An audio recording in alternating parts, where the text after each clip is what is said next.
Welcome to the Stop Overdrinking and Start Living podcast, where high-achieving, goal-oriented rebel women come to learn how to live a vibrant and fulfilling life without requiring alcohol to get through it. No labels, no judgments, no saying you'll never drink again. Just real proven methods to help you stop rebelling against yourself with alcohol so you can drink less and do more. I'm your host, Angela Mascenik. Let's dig in.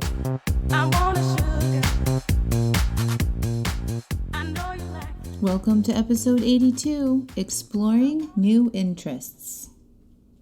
Hello, hello, hello. How are you all? I am fantastic. I feel like I'm on fire this past week. Oh my gosh, you guys, are you in the 5-day reset that's happening right now? If you're not, you should definitely sign up for the next one because the ladies in there are also on fire and they are drinking significantly less, learning how to feel their feelings, uncovering the reasons why they're drinking. Like, they're learning so much in such a short, compact time period. I'm so excited for all of them. If you are in the 5-day reset, you guys rock. Thank you for showing up. Thank you for volunteering. Thank you for engaging. It is so fun for me to help guide you through this and see how quickly you can get results. So give yourselves a pat on the back. And you guys, if you're not on my email list, why the heck not? Because you get notifications of these free classes that I get. Oftentimes with the podcast, like, it's recorded and then, you know, there's some time lag there for you to sign up for these types of things. So the easiest way to get the first notification of when I'm offering a free class or a program, or you can join one of my paid coaching programs, is to be on my email list. So head over to Angela Mascenik. That's AngelaMascenik.com. And you'll see a little place to sign up to receive my top 3 podcast episodes. You enter your email address, and then I'm going to email you the most popular downloaded podcast episodes right to your inbox, and then you'll be on my email list, and you'll get all those notifications. All right? And I also send out amazing ideas and learnings and teachings to help you stop over drinking. So you don't want to miss out on that. Okay. So I get a lot of questions about what to do when we're not over drinking. Everyone's worried, like, well, what do I do in the evenings, right? Like, I'm not going to be drinking. What am I going to be doing? And people get a little panicky about that. And so I was suggested to develop a podcast episode about exploring new interests. So that's what we're going to talk about today. This is a fun one. So we all worry about this, right? Because, like, the reason why some of us drink in the evening is because out of boredom, okay? Or they are feeling stressed or anxious at the end of the day, or they just want to relax and unwind. And they're like, well, if I'm not drinking, what am I going to do? I don't know what to do, right? So what I want to suggest to you is to change that thought. First of all, we don't want to think, I don't know what to do, because when we think that just causes confusion, and confusion literally is like a crank on our brain. It's like, right? It just shuts down any idea of being creative or open or resourceful, right? Confusion just stops us and we don't do anything, and then we just stay stuck, okay? So don't say, I don't know what to do. If you're an adult, you've got things to do. Right? Like, I'm sure there's a drawer that needs to be organized, or some repairs that need to be made in your home, or go clean your car, right? Like, there's so many things you can do. But when you think, I don't know what to do, you're not open to it. So decide that you're open to learning what to do, right? Make a list of all the things you haven't been doing. Okay? So, like, if drinking in the evening has been distracting you from other things, like, what haven't you been doing that you'd like to do? Start there and just get your notebook out and make a list. If you haven't been connecting with your spouse, right? Instead of like escaping with a bottle of wine in your laptop, maybe having some scheduled time with your spouse. You could have sex, you could read, you could meal prep for tomorrow, like make your dinner ahead of time for tomorrow. You could sketch. You could like sit outside on your back patio and look at the trees and draw a bird or draw a tree or something. You could paint. You could call your mom. You could call your sister or your friend. You could go for a walk. Think about, this is what I've also done. Think about what your interests were as a young kid or an adult, what you like to do or what you thought about doing when you were a child, and explore there. Like, so maybe you thought, like, when you were a kid you wanted to be a veterinarian. I may have thought that. I wanted to be a veterinarian when I was a kid, and I loved animals. So, like, is there something in your past that you're like, oh, if I could have done anything in the whole world, this is what I would have done? What is that for you? We all have something, okay?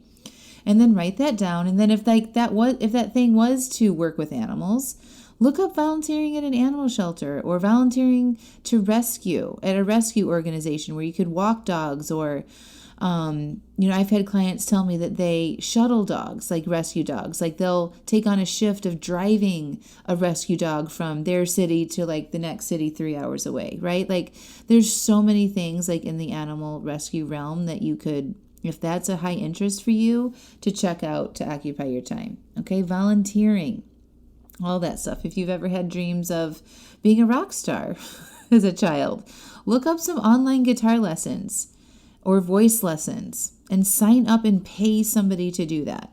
Okay? Remember, when you pay for things, you are more invested into them, and then you're actually going to do it, right? Just looking on YouTube videos and, putzing around and trying out the free stuff we don't have skin in the game, and we're not going to make it a thing, right? If you wanted to be an entrepreneur, right? If you wanted to run your own business, but you haven't, right? Maybe you just start by creating a blog. Do some research. How do I start a blog? How do I start writing? How do I start sharing my ideas into the world? You have this gift of yourself. You have a unique gift to share with the world, and the world wants to hear what you have to say, I promise. So just start writing. Like, if you don't want to, take the time to figure out the technical stuff, just start writing the story of your life. What is interesting about your life? What do you know that nobody else knows? That's a really good question to ask yourself, okay? The point is here that the list of things to do are literally endless, right? But you have to give yourself the opportunity to be bored and to process those feelings you haven't been willing to feel instead of drinking, to discover this, okay? So boredom, like, nobody wants to feel bored, right? They don't want to feel restless or bored. So we try to circumvent that and avoid that feeling by keeping ourselves busy. And that's not what I suggest you do at all. I say, make a drink plan, follow everything I tell you about drinking, take a break, whatever that is, make a commitment to doing that yourself, and then allow yourself to feel those feelings in the evening. And those feelings are like our little messaging system to ourselves. They are here to tell us stuff. So if you actually allow yourself to be bored, your brain might say, oh, we could do this. Oh, we could do this, and start getting creative. Like, the boredom will serve you into thinking differently instead of being distracted by scrolling on Facebook or going online and shopping or putzing around and watching Netflix or drinking, right? Let yourself be bored. It's going to open up ideas for you. Okay, think about like what it was like when you were younger. We didn't have all of this instant gratification going on everywhere, right? Like, we had to figure things out. Most of us didn't have TV and iPhones and iPads like when we were younger. We were forced to use our minds to be creative, and we did things from that place, right? We explored interests, we played, we had relationships, we make believe, all of that, right? So tap into that. Use your boredom here, and don't worry about not having something to do right away. Let yourself have some space. Let yourself have some downtime, gosh darn it. Right? Like, part of the reasons so many of us drink is we have so much going on. What if you just allowed yourself to relax? What if you just allowed yourself to, be present with your body, and you lay on your bed and you just tune into how you're feeling and sort of review the day and sort of reconnect with yourself? That's probably what you really want to do. And it's so much better for you than just keeping yourself busy. But it's good to have some ideas, right? Because we have our whole evening. Usually most of us now are wrapping up work 5 or 6 o'clock. We're not going to bed at 9 or 10. There's 3 or 4 hours there of shit that we could be doing, or of time, of activities that we could spend doing, right? So make your list, explore some options, look at like I mentioned, look at the dreams that you had as a kid. What could you explore now as an adult? What do you have time for? Right? Share your story. Do some writing. And look at how you're thinking about exploring those interests. Okay? Notice what your brain has to say about it. Oh, that sucks. That's going to take too much time. I don't want to spend the money. I don't want to do that. Blah, blah, blah, blah, blah. Okay? Remember how your brain is motivated. It's motivated, and you're motivated to seek pleasure and avoid pain and conserve energy. So it's going to take some time and some patience for you to find the things that you enjoy doing. And you're going to have to do things that you don't want to do in the moment. Okay? So you're going to have to commit to something. You don't have to, but you want to. If you're going to try to establish some new habits and some new routines, commit to doing some activity that sounds interesting, right? That perks your interest a little bit. And you put it on your calendar in the evening and you commit to doing that thing even when in the moment you don't feel like it. Okay, so this is so important for you guys to understand. If you want to start establishing new habits, remember, desire to do something is learned by doing. Okay, just like the desire to drink was learned over time. You weren't born with it. Okay, so to desire, say, playing the guitar, you're going to have to play the guitar even when you don't have a desire to do it. You have to be willing to wait for that desire in the future. The pleasure of being able to complete a whole song without looking at your fingers and making mistakes, that's what you're working towards. That's going to take being willing to be uncomfortable and doing things that you may not want to do, like repeating the same chord over and over and over and over again. Might know a little bit about that. So relearning new pleasure activities, adding more pleasure into your life during the day. Like, think about the reason why we are tending to overdrink or to overeat at the end of the day in the first place, right? It's like we're looking for that little hit of pleasure. We're looking for that little reward because we aren't getting enough joy and pleasure in the rest of the areas of our lives, okay? So if you're stressed all day at your job and you're working thing to the thing to the thing and taking care of the kids and managing the household and all of that, there's no pleasure in there. You're not pausing and feeling and taking 15, 20-minute, breaks during the day to go for a walk outside and let the sun hit your skin and listen to some really fun songs, or, calling a friend or taking a bath, or really sitting down and enjoying your lunch, right? Like, we're not doing those things. And so at the end of the day, and remember, your brain likes to conserve energy. It doesn't like to put forth much effort to getting the pleasure. It's lazy. Remember that? So it's going to motivate you to get the easiest pleasurable thing available. And that's usually food or alcohol. Okay? So we want to train your brain and to seek out other types of pleasure activities and be willing to wait for that pleasure on the other side. Okay? So that takes doing things over and over again before they become pleasurable and knowing that it will like it. Like, I didn't used to love running. Now I love running. Now I love what it feels like when I'm really pushing myself when it's hot outside and I'm running fast. I really enjoy that. I get a lot of pleasure from that. And then afterwards, I'm a total badass. That to me gives me pleasure. And my brain motivates me to do that now without much thought. I just run. And I try to do it at least every other day, if not more. Okay? And if I don't, then it's I'm getting the urge to do it and I'm not honoring that. It's very uncomfortable. It's very similar to the feeling of the urge to drink and not drinking. Okay? If I get the urge to run and I don't run, I don't like that. I prefer not to be in that feeling. So I end up running. It flips. Your pleasure activities flips. You guys see that? But it takes being conscious. It takes being willing to think about being open to new ideas and being willing to kind of pick something up, like the guitar or a drawing lesson, and going at it for a few weeks and realizing, I'm not really into this. Putting that down and then trying something else. Okay.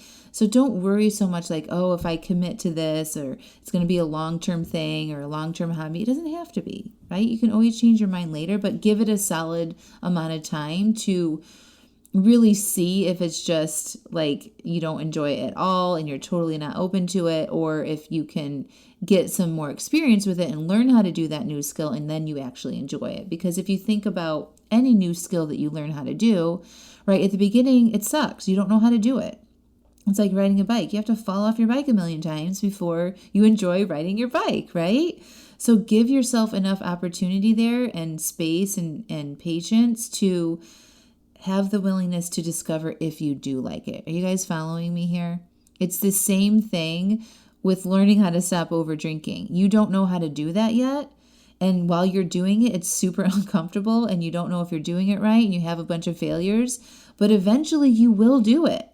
Like if you keep at it and you keep evaluating, you keep learning from your mistakes, you will stop over drinking. That's the beautiful part of this, is like never giving up in your pursuit of these types of things. So you have to be willing to be uncomfortable when you're exploring new habits and new patterns and new interests that you want to explore to get to the comfortableness of it being natural for you. Think about babies learning how to walk. Think about learning how to ride a bike, learning how to swim, learning a new job, learning how to feel your feelings, learning how to be somebody that doesn't drink during the week, learning how to be somebody that only drinks one at a social event or goes on a vacation without drinking. Right? You have to learn how to do that. And the practice of that is often uncomfortable, but you have to be willing to wait for that pleasure in the end. So that's it, my friend. Make a list. Tell yourself, I'm open to exploring how I can think about what I do with my time differently. I wonder what I would want to do. And then sit down with your journal, write out the list of possibilities there, and just put a couple things on your calendar and give it a little bit of time. Show up and tell yourself, I'm going to do this anyway, even if I don't feel like it in the moment, and let yourself explore that activity. I recommend planning what you're going to do anyway, even if you're not exploring new interests. If you're not drinking during the week and you normally drink during the week or on the weekends, and you don't have something planned to do, like that could be a disaster waiting to happen. Remember, we don't want to make decisions in the moment. When you make decisions in the moment, that is fueled by your primitive function of your brain. You're seeking pleasure, avoiding pain, saving energy. So you're like, oh, I don't know what to do. What am I going to do? And your brain's like, wine, food, Netflix, right? It's going to motivate you to go do something that's easy pleasure, right? So it's better if you have some idea planned ahead of time, so you're not making those kind of decisions in the moment. All right, my friends? All right, get over there and sign up to get on my email list, AngelaMascenik.com. And if you want to explore joining my amazing small group coaching program, Stop Overdrinking and Start Living, I'm actively enrolling the next round. So get on over there, put your application in for a 20-minute phone call with me. The link to do that is in the show notes as well. And we'll talk to see if joining my group coaching program is a good fit for you. Talk to you guys next week. Bye for now.